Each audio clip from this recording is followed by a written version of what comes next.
বোঝে তারাই জানা গেল।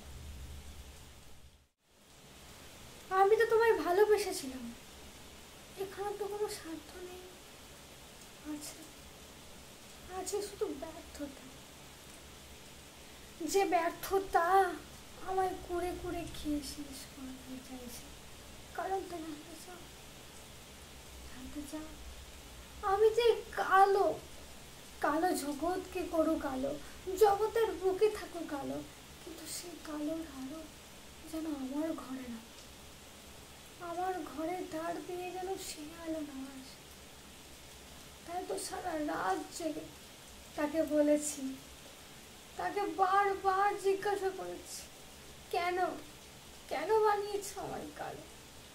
এই কালোই যে আমায় করলো কালো কালো, এই কালো আমায় করলো শেষ, এই কালো ভাঙলো আমার জীবন, এই কালো নিয়ে তুলছি অনেকে আমার মুখের উপর কথা, কারণ আমি কালো।